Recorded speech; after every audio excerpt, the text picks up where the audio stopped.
Kawan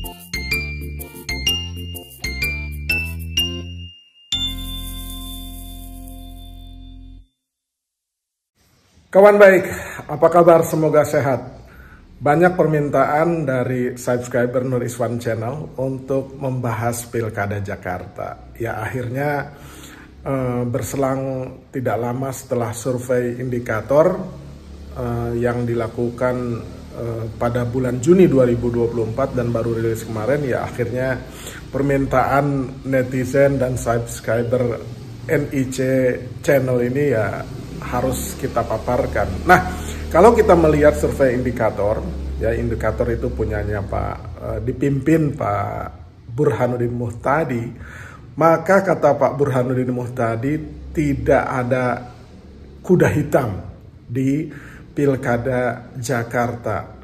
Dari 40 nama yang disodorkan kepada warga Jakarta, menurut Mas Burhan, itu hanya ada 3 nama yang menonjol. Siapa dia? Yaitu Anies Rashid Baswedan, gubernur sebelumnya, kemudian Basuki Cahayapurnama, ya, BTP alias Ahok, kemudian yang ketiga adalah Ridwan Kamil. Di bawahnya terpaut amat sangat jauh adalah Mbak Risma, ya, Mensos sekarang, yang juga mantan wali kota Surabaya, kemudian ada Erick Thohir, ada Kaesang, tetapi angkanya semuanya itu di bawah 2%. Berapa sih angka keterpilihan Mas Anies, Ahok, dan Ridwan Kamil? Nah, dari data ini yang diambil dari databox katadata.co.id yang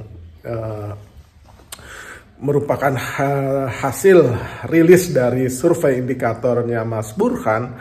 Ternyata dari simulasi yang tersedia, Mas Anies ini digdaya ya hampir 40%, ya, alias 39,7% dipilih atau akan dipilih atau menjadi pilihan warga Jakarta. Angka ini relatif besar. Kemudian yang kedua itu adalah Basuki Cahayapurnama. Angkanya seperti ini, kalau tidak salah 23,8, ya kan. Nah, di bawahnya itu Ridwan Kamil yang terpaut sangat jauh. Sehingga apabila pada saat survei dilakukan pemilihan gubernur Jakarta, maka yang akan menang potensial sekali menang itu adalah Mas Anies Rashid Baswedan yang sudah mengantongi angka kurang lebih ya 40% tadi. Sementara juga dalam simulasi yang dipaparkan oleh Mas Burhan, baik melawan Ridwan Kamil atau melawan Ahok, nah itu sulit atau kecil kemungkinan bisa menandingi elektabilitas dan popularitasnya Mas Anies nih, gitu. Nah, menurut Mas Burhan hampir 40% ini memang udah strong voter, alias sudah warga Jakarta itu sudah menentukan pilihan dalam hatinya siapa yang akan dipilih pada pemilihan gubernur bulan November 2024 mendatang. Nah, sebelumnya ada beberapa lembaga survei juga, salah satunya CHAIR Indonesia tuh yang dipaparkan oleh Mas Suryadi Sultan. Tapi nanti angka survei tersebut akan dibahas di Nur Iswan Channel di kemudian. Nah, memang figur Mas Anies wajar dan memang sudah seharusnya apabila ia memiliki popularitas dan elektabilitas yang amat sangat tinggi, karena ia merupakan tak hanya mantan gubernur sebelumnya, karena Pak Heru Budi Hartono yang sekarang ini kan adalah pelaksana tugas atau pejabat sementara atau pejabat tetap sambil menunggu gubernur baru terpilih. Nah, orang masih mungkin merekam dengan baik bagaimana 5 tahun kinerja Mas Anies ya, dari 2017 sampai 2022 dengan 2 pendamping ya. Sebelumnya adalah Anies Sandiaga Uno, kemudian ketika Pilpres 2019 Pak Sandi itu mundur dan kemudian belakangan digantikan oleh Bang Ariza Patria dari Gerindra.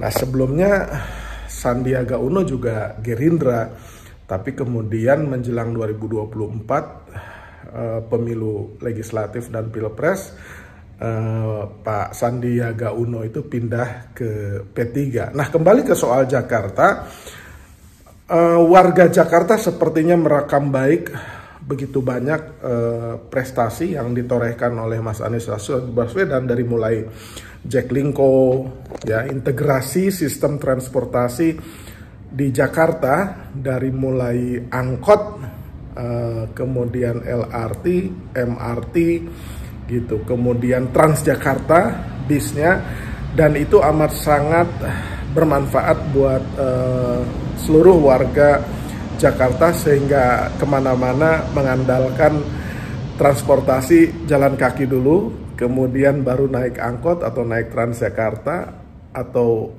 bersambung-sambung begitu. Nah, di antara yang paling mendasar kan Jaklingko ini, karena ini menjangkau semua. Di samping tentu saja yang paling fenomenal itu adalah Jakarta International Stadium atau Stadium JIS yang dibangun di daerah Jakarta Utara dekat Ancol sana. Kemudian banyak RUTR. Nah, hal-hal yang seperti itu mungkin yang terekam dengan baik oleh warga Jakarta, sehingga tidak heran apabila ketika Mas Anies itu menyatakan diri maju sebagai calon gubernur dan sudah deklarasi resmi, memang kemudian didukung oleh PKB, walaupun DPP belum mengeluarkan rekomendasi, tapi konon udah 99,9% akan mendukung Mas Anies. Kemudian juga PKS sudah menyebut nama Mas Anies sebagai cagumnya, walaupun PKS masih berusaha keras mengunci posisi Cawagup itu